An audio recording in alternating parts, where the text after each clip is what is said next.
అందరికీ praise the lord. ఈరోజు దేవుని పరిశుద్ధమైన వాగ్దానము.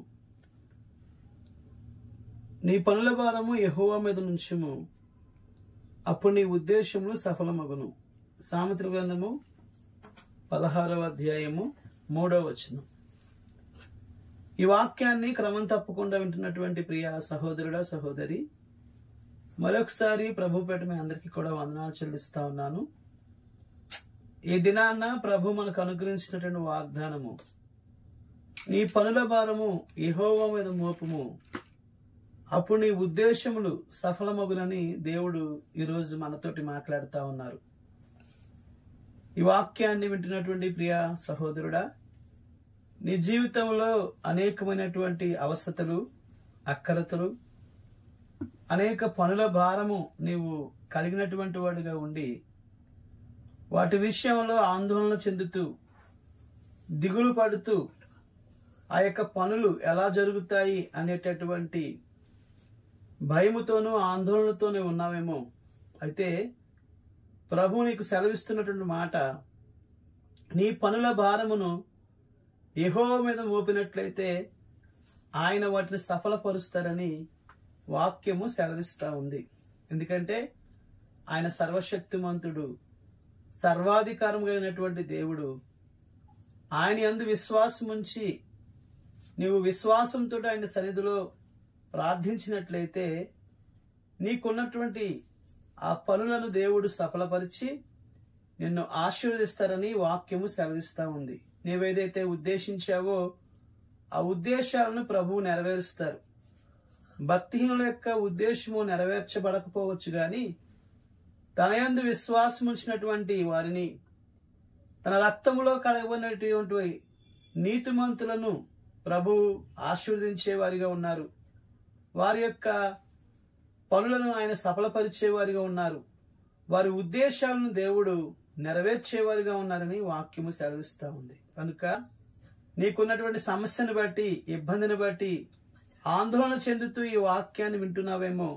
అయితే ప్రభువు నీకున్నటువంటి సమస్య నుంచి బయటికి తీసుకొస్తారని, నీ పనుల భారాన్ని యెహోవా మీద మోపినట్లయితే ఆయన నిన్ను ఆశీర్వదిస్తారని మరొకసారి ప్రభు పేట గుర్తు చేస్తూ ఈ మాటలు ముగిస్తున్నాను. రండి ప్రార్థన చేసుకుందాము. మా పరిశుద్ధులైన మా పరమ తండ్రి, మరొకసారి మీకు వందనాలు స్తోత్రాలు చెల్లించుకుంటా ఉన్నాము. మరొక సమయంలో మీ పాసందులో చేరి ఈ విధంగా ప్రార్థించే సమయాన్ని మీరు దయచేసినందుకై మీ నామాన్ని స్తుతిస్తున్నా, మహింపరుస్తా ఉన్నాను తండ్రి. ఈరోజు నాతో మాతో మా అందరితో మీరు మాట్లాడేందుకే వందనాలు స్తోత్రాలు. వాక్య స్వరూపైనటువంటి దేవ, వాక్యము ద్వారా మీరు మమ్మల్ని ఆదరించే దేవుడుగా ఉన్నారు. వాక్యము ద్వారా మమ్మల్ని పోషించే దేవుడుగా ఉన్నారు.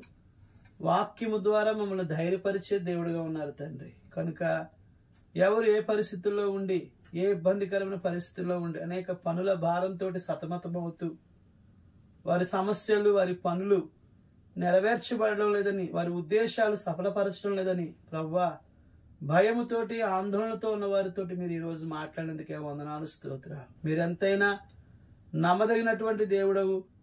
మీ మీద ఆధారపడి ప్రభువా మరి మా పనుల భారాన్ని మీకు అప్పగించినప్పుడు మా యొక్క ఉద్దేశాలను సఫలపరిచే దేవుడుగా ఉన్నారని మరొకసారి మీరు మాట్లాడిన విధానం బట్టి మీ నామాన్ని స్తుతిస్తున్నాం, మహిమపరుస్తున్నాం, ఘనపరుస్తున్నాం తండ్రి. మీరే కృప చూపించమని, ఈ వాక్యాన్ని వింటున్న ప్రతి కుటుంబాన్ని పేరు పేరు దీవించమని, ఆశీర్వదించమని మీ పాదాలు పట్టుకుని బ్రతిమాలుకుంటున్నాం. మీరే సహాయం చేయండి తండ్రి. అదేవిధంగా మా ప్రభువా మరి మీరే కృప చూపించండి.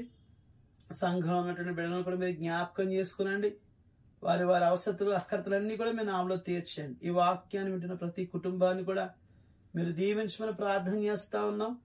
అదేవిధంగా బలహీనులుగా ఉన్న వారిని మీరు బలపరచండి.